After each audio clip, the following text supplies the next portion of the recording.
دنیا کی سب سے انوکھی اور عجیب و غریب بادشاہت، جس سلطنت کا بادشاہ ہواؤں میں سفر کیا کرتا تھا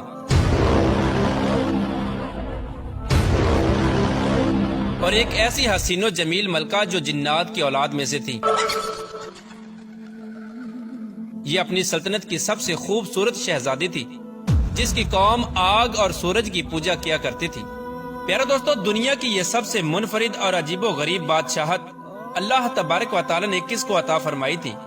اور اس بادشاہ کے پاس ایسی کون سی طاقت تھی جس کی وجہ سے دنیا کی تمام تر مخلوقات اس کی تابع و فرمان بردار تھی؟ اور یہ حسین و جمیل ملکہ کون تھی؟ اور اس کی سلطنت کے لوگ آگ اور سورج کی پوجا کیوں کیا کرتے تھے؟ اور پھر اس ملکہ کو اللہ تبارک و تعالی نے کس طرح ہدایت دی اور یہ کس طرح اللہ تبارک و تعالی کی وحدانیت پر ایمان لے کے آئی؟ پیارے دوستو، دنیا کی تاریخ میں صرف 4 ہی ایسے بادشاہ گزرے ہیں جن کو اللہ تبارک و تعالی نے پوری روئے زمین پر بادشاہت عطا فرمائی تھی، اور ان چاروں بادشاہوں میں سے سب سے انوکھی بادشاہت اللہ تبارک و تعالی نے اپنے پیارے پیغمبر حضرت سلیمان علیہ السلام کو عطا فرمائی تھی۔ حضرت سلیمان علیہ السلام اللہ تبارک و تعالی کے برگزیدہ پیغمبر ہیں۔ اللہ تبارک و تعالی نے جنات، پریوں، انسانوں اور تمام مخلوقات کو حضرت سلیمان علیہ السلام کے تابع کیا تھا، یہاں تک کہ ہوا بھی آپ کے حکم سے چلا کرتی تھی۔ حضرت سلیمان علیہ السلام جانوروں، چرند پرند، الغرض ہر قسم کی مخلوقات کی بولیاں جانتے تھے۔ حضرت سلیمان علیہ السلام کا عالی شان تخت ہوا میں اڑا کرتا تھا، اور آپ کئی مہینوں کا سفر ایک دن میں طے کر لیا کرتے تھے۔ پیارے دوستو، دنیا کی عظیم الشان اور انوکھی بادشاہت اسی شان و شوکت کے ساتھ جاری تھی کہ ایک دن حضرت سلیمان علیہ السلام اپنے لشکر کے ہمراہ کسی سفر پر روانہ ہوئے۔ سفر کے دوران تمام تر مخلوقات حضرت سلیمان علیہ السلام کی خدمت میں مختلف قسم کی ڈیوٹیاں سر انجام دیتی تھی۔ حضرت سلیمان علیہ السلام کے اس لشکر کے اندر جنات، پریاں اور ہر قسم کی مخلوقات موجود تھی، اور اسی لشکر کے اندر ایک خاص قسم کا پرندہ بھی تھا جو حضرت سلیمان علیہ السلام کا چہیتا پرندہ تھا۔ اس کی ڈیوٹی یہ تھی کہ جہاں کہیں بھی حضرت سلیمان علیہ السلام کا لشکر رکتا تو یہ پرندہ حضرت سلیمان علیہ السلام کے لیے زمین کے اندر سے پانی تلاش کرتا تھا، تاکہ حضرت سلیمان علیہ السلام اس پانی سے وضو فرما سکے اور اس پانی سے باقی تمام تر ضروریات کو پورا کیا جا سکے۔ یہ پرندہ، جس کا نام ہدہد تھا، اس کی نظر کے اندر اللہ تبارک و تعالی نے اس قدر طاقت رکھی تھی کہ یہ پرندہ ہوا میں اڑتے ہوئے زمین پر نگاہ کر کے پانی کو تلاش کر لیتا تھا، اور جہاں کہیں بھی پانی موجود ہوتا وہیں پر حضرت سلیمان علیہ السلام کا لشکر پڑاؤ کرتا۔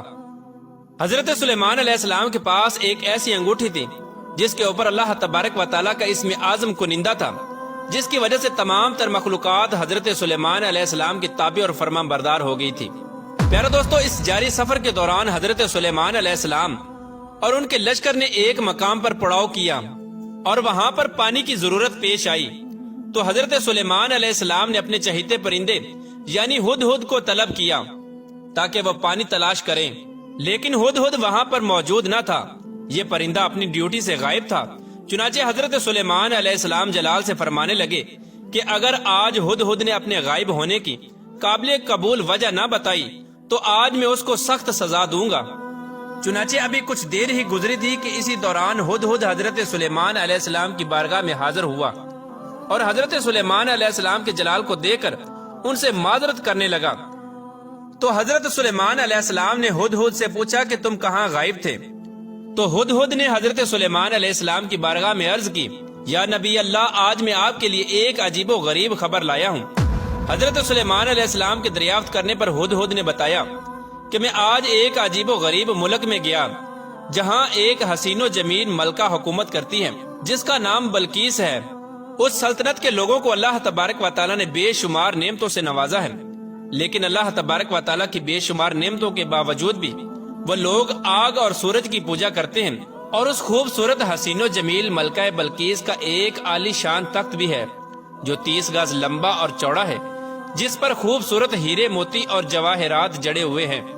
ہدہد نے حضرت سلیمان علیہ السلام کی بارگاہ میں عرض کی، یا نبی اللہ، ان تمام تر نعمتوں کے باوجود شیطان نے ان لوگوں کو برے اعمال کے اندر مبتلا کیا ہوا ہے، اور وہ لوگ اللہ تبارک و تعالیٰ کی وحدانیت کو چھوڑ کر شرک کے اندر مبتلا ہیں، اور پوری قوم گمراہی کے اندھیرے میں ڈوبی ہوئی ہے۔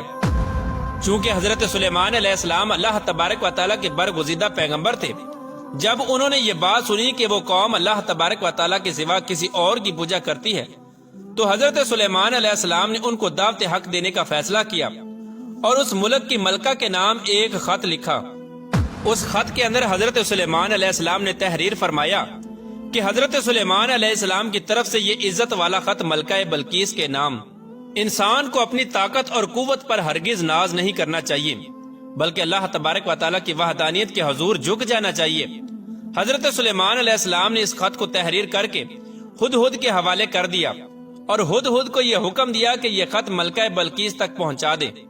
چنانچہ حضرت سلیمان علیہ السلام کا حکم پاتے ہی حضرت سلیمان علیہ السلام کا وہ خط لے کر ہدہد اڑتے ہوئے ملکہ بلقیس کے محل میں جا پہنچا۔